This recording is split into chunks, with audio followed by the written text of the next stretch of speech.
Hello dear students. So we are done with Lagrange's theorem. We are done with the corollaries of Lagrange's theorem, and today we are going to prove this result. This result is significant in a certain sense, but I will talk about that towards the end of the lecture. So let's begin with the result. I have H as a subgroup of a group G. With this subgroup in mind, we define a relation given by this notation on G. Notation is not very important, and towards the end I will also tell you what this L is doing in this notation.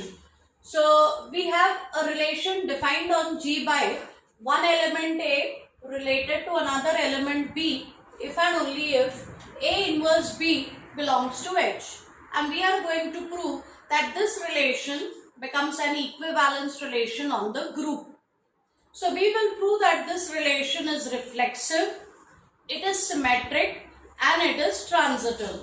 So firstly, let us prove that this relation is reflexive.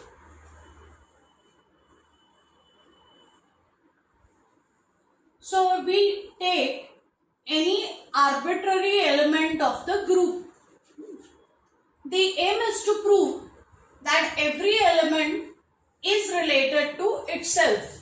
But if we use the definition of the relation, one element is related to a second element if the inverse of this multiplied with this product with this belongs to H. So if I want to prove that this element is related to this, I will have to prove that A inverse A belongs to H.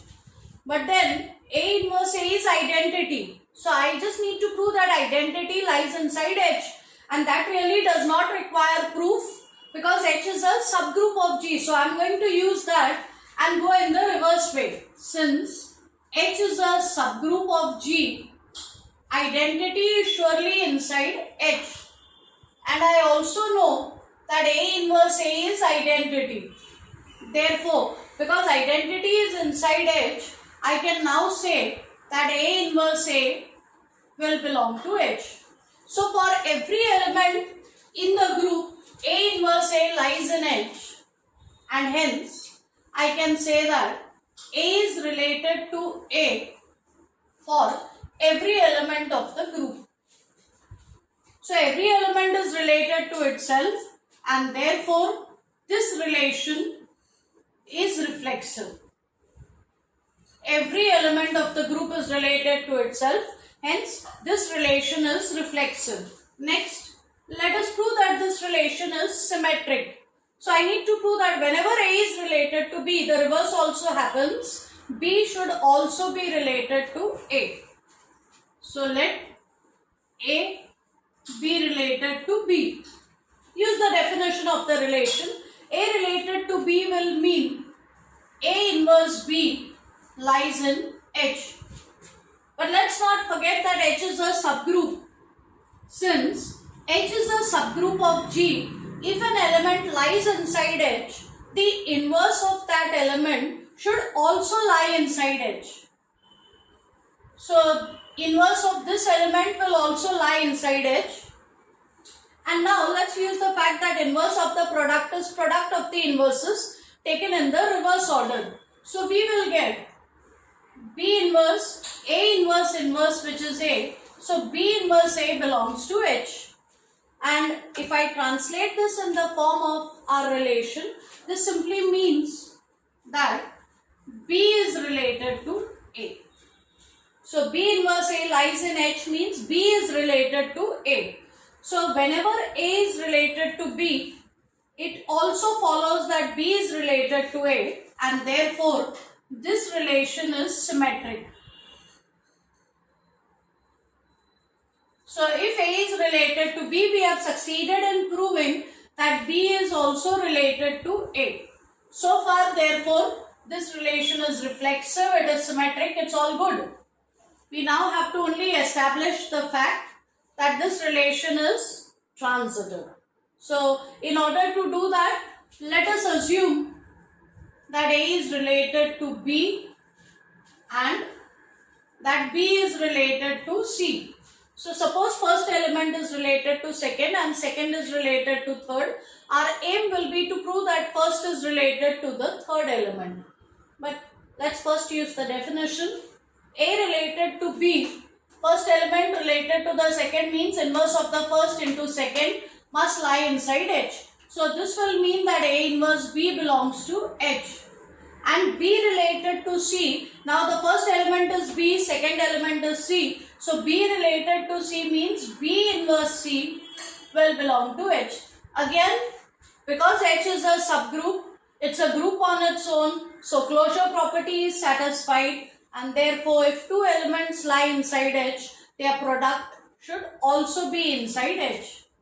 So this will mean that A inverse B into B inverse C will also be in H. And let us simplify this. B times B inverse is identity.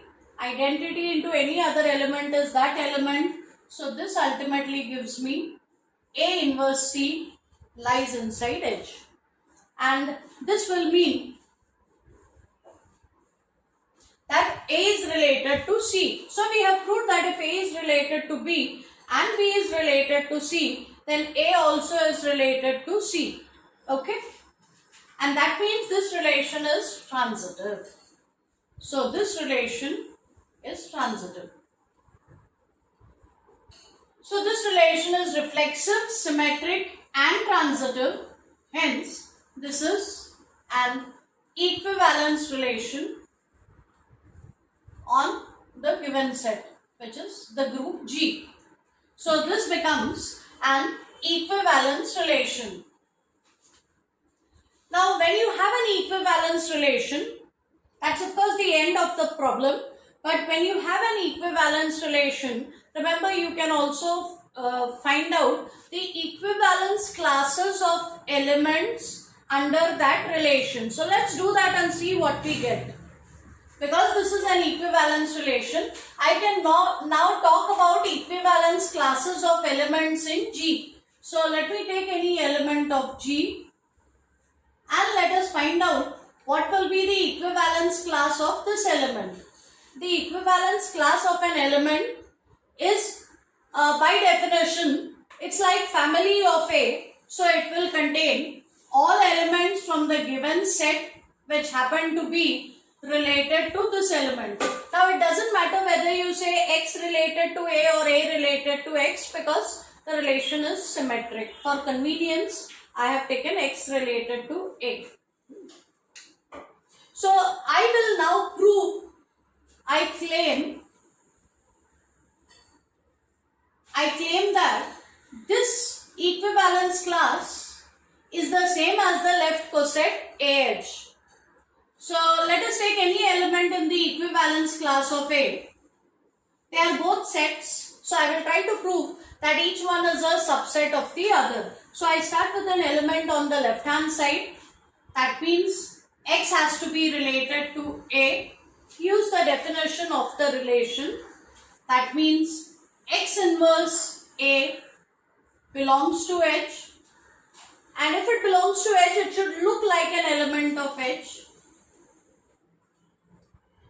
So X inverse A will look like H for some H in capital H. And that means let's post multiply. Let's post multiply by, okay, I think I should have taken A related to X, but it doesn't matter. I'll modify the proof here. Because this element lies inside H, this element, its inverse, also lies inside H, and I will get A inverse X lies inside H. The proof is simpler this way. So now this element has to look like some small h. So this will mean A inverse X is equal to H for some H in capital H. And now pre-multiply by A on both sides. If I pre-multiply by A on both sides, I get X equal to AH. And H is an element of capital H. So that means X belongs to the left coset AH. So every element here is inside the left coset. So equivalence class of A is a subset of AH. And now converse, you just have to retrace your steps. Go in the reverse direction. It can be easily proved that AH will also be a subset of A bar. You just have to start with the last step and go backwards. So AH will be a subset of A, and therefore this equivalence class works out to be the same as the left coset that is generated by A, and that's why this L.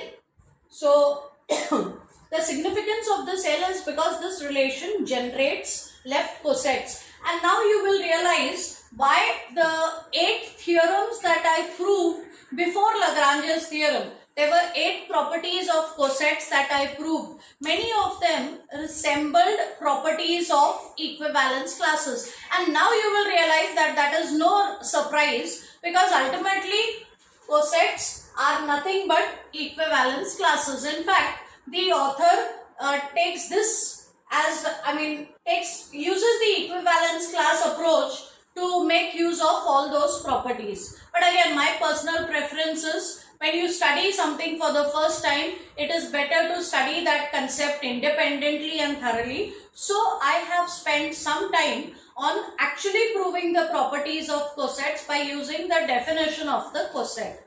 But once you are done with that, now you are free to use properties of equivalence classes directly. So now every left coset comes out of an equivalence class. So you can actually go back and look at those 8 theorems preceding Lagrange's theorem and see which of those properties you can get straight away as properties of equivalence classes. Just as before we wind up for today's session, just as there is this relation, there is also another relation defined on G as A related to B if and only if AB inverse belongs to H. As an exercise, you can prove that this will also be an equivalence relation on G, and try finding out the equivalence classes of elements in G under this relation. For this relation, you will notice that the equivalence classes turn out to be the right cosets. Okay. So try this out, and we have yet another problem to do before we wind up with this chapter. So another lecture to go in this chapter. Thank you.